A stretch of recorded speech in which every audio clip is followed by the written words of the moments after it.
I'm Josh Beaty. I'm Cassie Spath. And so what we're doing today is we're taking the rover, and what we're going to be doing is we're talking about the software aspect of it. So this project started just with Maurice, our mentor, and we just decided we want to do something with robotics because I hadn't done much with robotics before, and like Josh has done a little bit, but we decided, oh, that'd be a fun thing to do. So we decided to pick robotics, and we found out about this other project.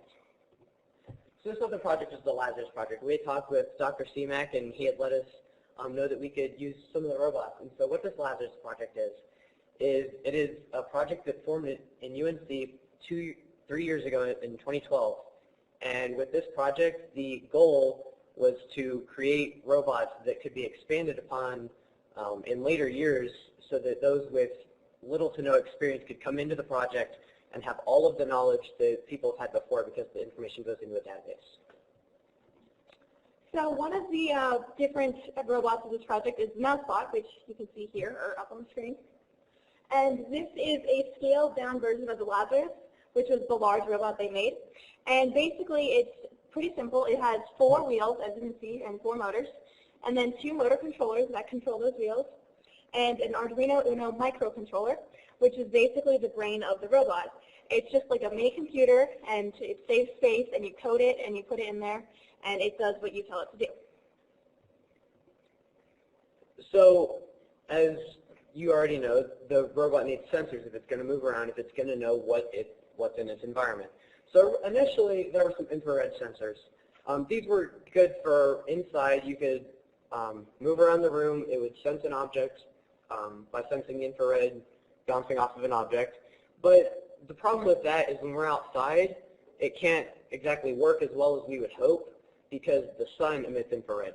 So what we did is we took those off and we added our limit switches as bump sensors, and we added ultrasonic sensors. So what these did is the ultrasonic sensor is pointing straight down. This is going to detect any holes as it's moving along, so it's not going to just fall off a table. It would stop. And then the limit switches, we've actually attached wires to them, and so when it bumps into something, it's going to stop, back up, and do something according to whatever we program it to do. So obstacle avoidance is one of the 2 things we focused on for this project, for the coding. And basically obstacle avoidance is using the sensors that Josh talked about to navigate around a room, an arena, any sort of area without hitting things and destroying the rover, basically. Yeah, so the obstacle avoidance, that's a priority. But the beacon tracking, that was our primary goal. So initially this started with the Colorado Space Grant and NASA Challenge. And the challenge was explained yesterday by Tim and Dudley. It was to maneuver around autonomously without human interaction. It had to go around obstacles, holes, a lot of different things. And so initially we had it so that it would be tracking a beacon as well. So this was a 433 megahertz beacon. It's a radio transceiver.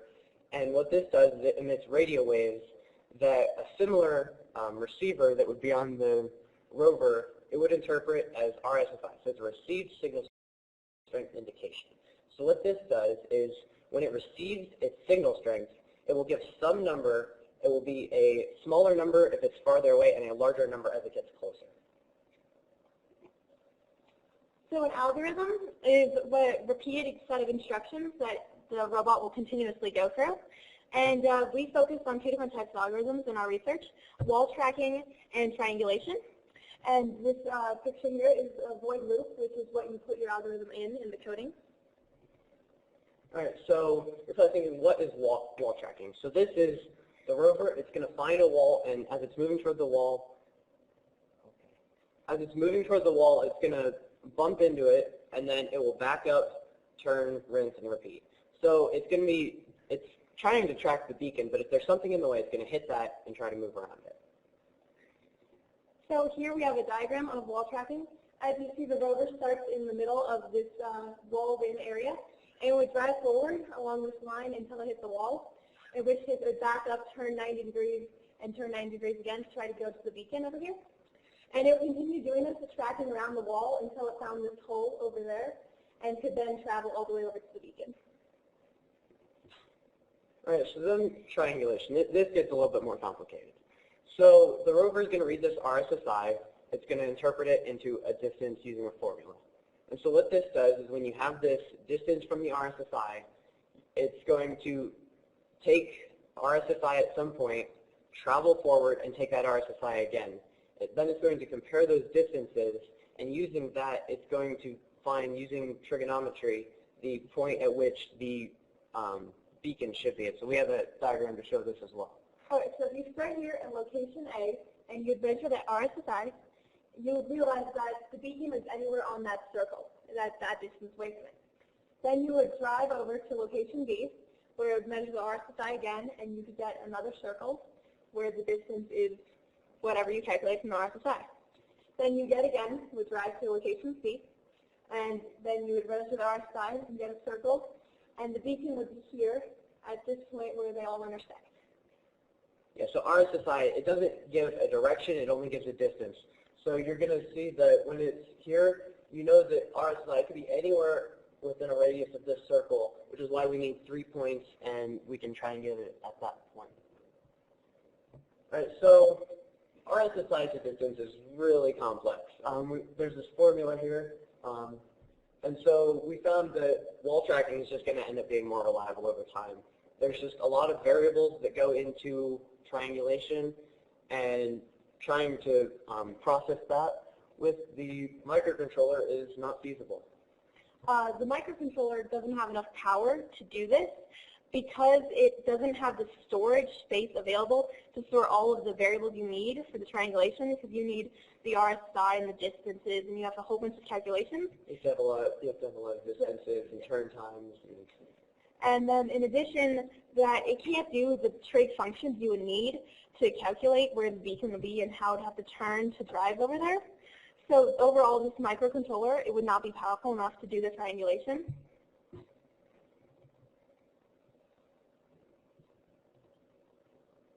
All right, so with our final code, we decided we were just going to take out beacon tracking, focus on the movement, make sure the sensors are working properly, and then so we found out that at the moment it's only traveling around obstacles, and it does that fairly well.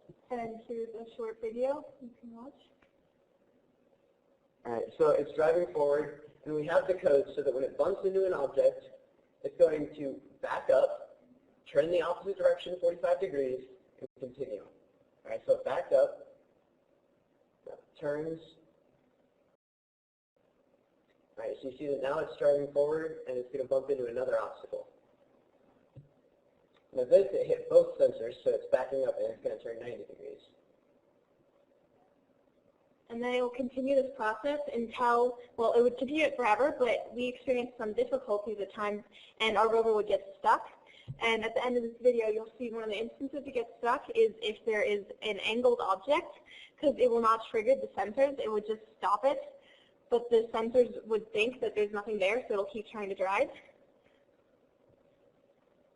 Okay, so we see here, it does. We have it so it does take some time.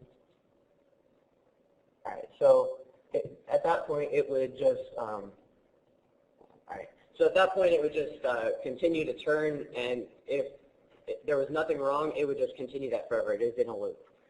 So the additional impact.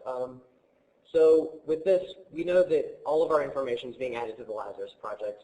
So any information we receive, anything we did, we've written down, and we're going to be putting it, along with our papers and all that, into the database. So any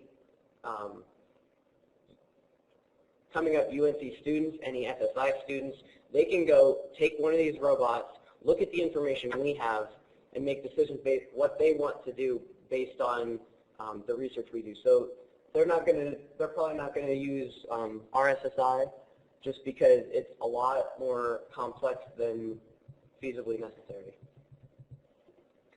So we have many people we'd like to thank. We'd like to thank Excel Energy for sponsoring both of us, and then the Schleckman Family Foundation for sponsoring Josh.